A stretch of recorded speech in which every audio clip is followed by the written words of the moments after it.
Hey everybody, how you doing? This is Reverend Dr. Ianello from the North Iowa Wellness Center of Hope. We're going to be kicking off our summer series in June, specifically for men's health. So every week for about 5 to 10 minutes, I'm going to bring you some healthy information that's going to help you guys out there to help build your levels of hormones, drive muscle, lose weight, keep your virility, all the things that concern men. So we're going to start this week by getting into the importance of sleep. Sleep is taken for granted, and it has quite a bit of function to it that is not discussed every day with people who want to know more about how to control it and fix it. So, for example, regarding men's health, did you know that 85% of free testosterone is formed from REM sleep? Now, it's funny, if you want to actually drive your hormones, men, the primary thing you have to do for an 85% increase in testosterone is to get 8 uninterrupted sleep hours per night. Now, why uninterrupted? So here's how the sleep cycle works regarding men's hormones. Did you know that when you go into a sleep cycle, you have a certain amount of REM sleep, followed by non-REM sleep, and then when you go into the next cycle, the REM sleep lengthens the second time around, and then it lengthens again and again and again. So by the time you've gone through an 8-hour cycle of sleep, that last amount of REM sleep is the longest amount of REM sleep that you've gotten. So REM sleep will increase through the cycles of REM sleep from beginning to end. The problem is when you have broken sleep, your REM cycle resets back to the original cycle again, and now you have to start all over again. So the trick is to get 8 uninterrupted hours of sleep. This leads to maximum REM sleep, which leads to maximum testosterone production. So that's a huge thing for guys that are trying to drive their hormones. The other thing regarding sleep that's super important is what is the purpose of sleep at what times of the day? So for example, according to circadian rhythms and the rhythms of our body's cortisol clock, which is the stress clock of the body, we were designed to shut down at 10 p.m. and reawaken at 6 a.m. So if you give Mother Nature 8 solid hours of sleep, she gives you 16 solid hours of activity. So ideally, you sleep 1/3 of your life and you work 2/3 of your life. So now between the hours of 10 p.m. and 2 a.m., you actually heal your physical body from the day before's activities. So if you had gone to the gym and done some strenuous workout, you heal from that. If you had done manual labor, if you had, done construction, if you were super busy and you physically used your body, between 10 p.m. and 2 a.m. you heal your body. Then at 2 a.m. to 6 a.m. you heal your mind. So if you had a very stressful day, if you had something unsettling occur, or you had a good day, or you were euphoric, the emotions of the day are processed between 2 a.m. and 6 a.m. So let's say you're one of these types of people that enjoy staying up late because you want to watch The Late Show, or you want to watch, your favorite news show that goes till 11:30, right? Because news comes on at 11, people stay up, they watch the news, they go to bed at 11:30. Well, you lost an hour and a half of physical rehab time for your body because you chose to stay up late.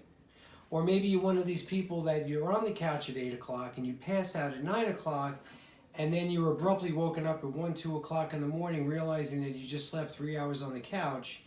Then you go into your bedroom and you lie down, and now you're looking up at the ceiling and you can't fall asleep. Now it's 2 o'clock, 3 o'clock, 4 o'clock, and before you know it, the sun is creeping in through the window and you realize you have to get up in an hour.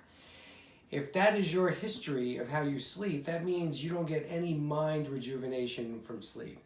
These are people that are depressed, anxious, weepy, upset, and again, it all equates down to when you have lack of mental strength, lack of physical strength, guys, what happens is you drive your hormones right down. So I'm going to tell you a little bit more about the physiology of how this happens, because you may be thinking, how could just not sleeping cause me not to have good hormones? Well, we can explain that. So there's a system in the body called the adrenal system. And the adrenal system regulates all the stress hormones, including cortisol and DHEA. Men, it also regulates your free testosterone, your dihydroepiandrosterone, which is DHEA for short. It also regulates progesterone and estrogen in men and women. And it regulates, as I said before, the adrenal hormones. So from these adrenal hormones, guys, you convert over the cortisol and the progesterone that the body makes into DHEA as well as into testosterone. So if you don't get enough sleep, and as a result you're under stress because you're not getting enough sleep, the glandular system that gets pulled upon is the adrenals. And if the adrenals are petered out because you're under duress from either lack of sleep or from life stress, those adrenal hormones cannot convert over to make testosterone. So believe it or not, you're actually making your testosterone from adrenal hormones, or you're not. So for those of us men that are actually in good balance with ourselves, our lives, and everything that we got going on, we have a better conversion rate into testosterone than those men that are just up too late, keeping late hours, not making sleep a priority, eating poorly, a mess in life. All the things that we can do to drive ourselves down can make or break your testosterone levels. So getting back to the importance of sleep, the problem that we have in this country, from my experience clinically after being in practice for almost 28 years now, is that we take on too much. We men are notorious at taking better care of our cars than we are taking care of our bodies, and that's no joke. And men, we have to give it a name of a syndrome one day, maybe like the gladiator syndrome. Men feel like they're so impervious to physical pain or weakness that we don't allow ourselves to be vulnerable to show weakness. So we never do anything or acknowledge anything. We just kind of blow off everything to do with our health because we're gladiators. We just, plow through it. We don't complain, and then we just wait till we drop dead, and then we realize we had a problem. So one of the biggest problems I have with men is their lack of engagement. You do not engage in problems that you're having, you blow them off. So when we talk about driving men's hormones, the first thing we need is your engagement in wanting to help yourself by learning what the true facts are about this. So again, we're just touching on the very first thing, sleep. But as I said again, and it's worth repeating, you make 85% of your testosterone while you're in REM sleep. And that's a big deal. So then the question is, how do you encourage yourself to sleep better at night? So let me give you some quick tidbits of information that may help. And I've used these myself. One thing I finally did for myself is I got blackout curtains for my bedroom. Now, I tend to wake up by light, so with it being summertime right now, if the sun is creeping in my window at 5:30 in the morning and I don't have my curtains all the way down, as soon as the sun hits my face, I'm awake. So I have these curtains that I draw all the way down that literally blacken my room, and I don't know what is going on outside when I get up in the morning because it's dark in my room. So by creating darkness in the room, you actually allow yourself to go into sleep mode and stay shut down. So that's one thing. Another thing you have to learn how to do is you need to close off your 5 senses in order to stay asleep. So I would not have anything aromatic in my room. I would not have food in my room. I would be careful with how many oils I'm using at night before bed, because even though you might use lavender to calm yourself, to shut yourself down, make sure you turn off the diffuser or the source of the odor, because the odor could turn around and wake you right back up again because you're stimulating your senses while you're asleep, and you might actually wake yourself right out of a comatose sleep. Other things to be concerned with are noise.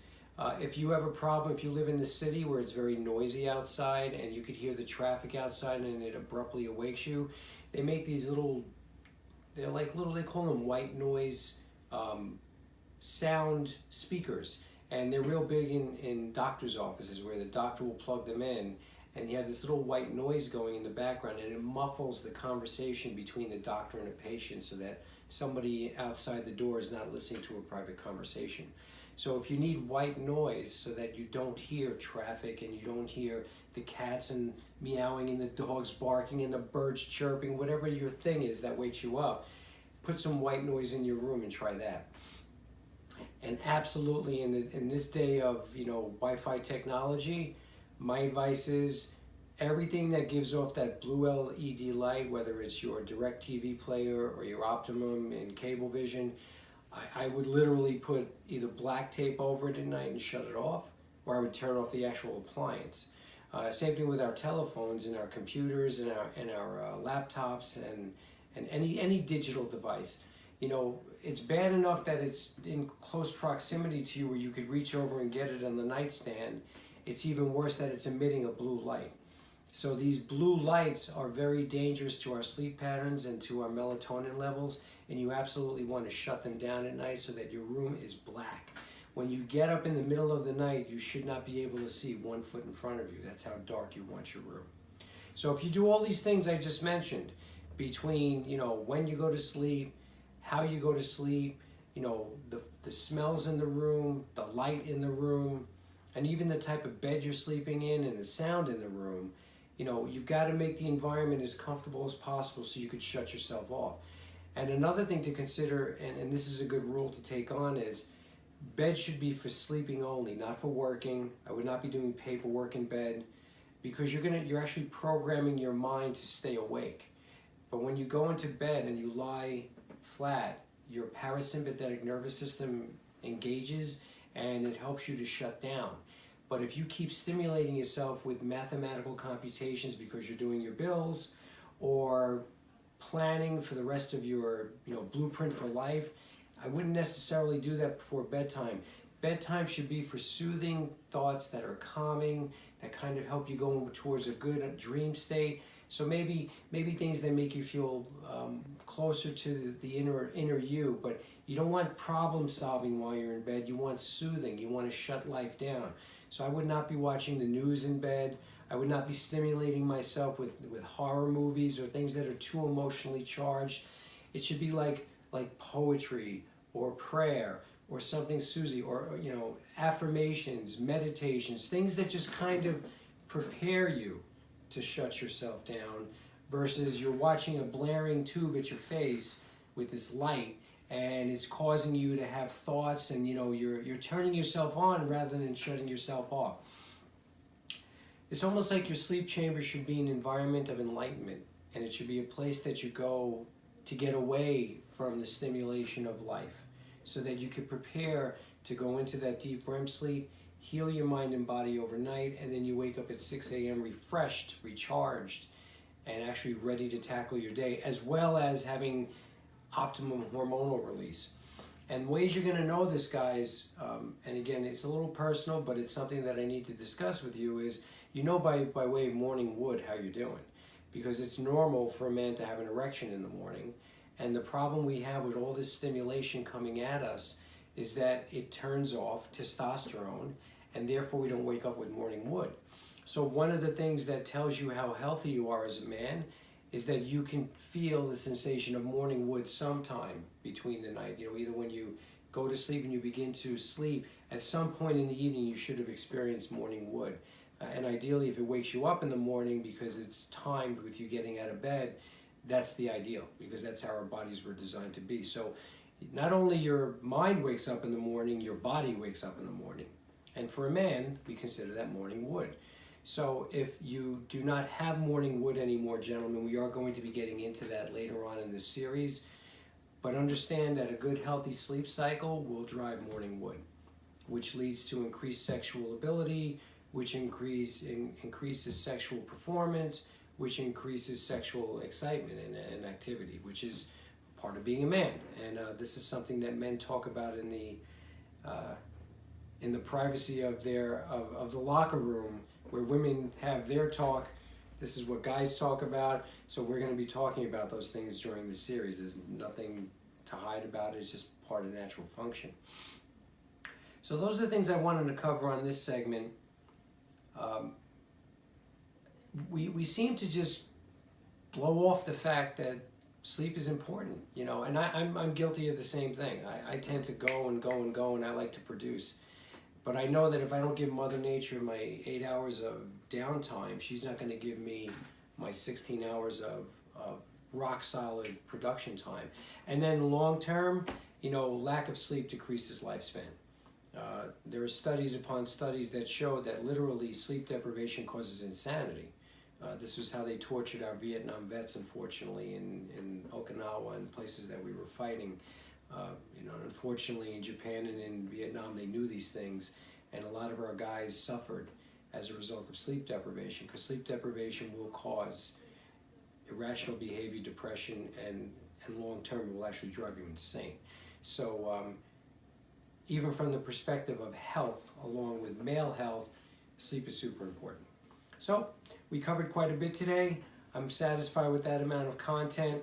Listen to the video, listen to it over and over again. If you do have any questions for us, you can contact us through our YouTube channel. Send any kind of questions you want to my office and they'll be given to me and I'll answer them for you. And again, I look forward to you on our next video presentation. A happy summer to everybody, and guys, I'll talk to you next time.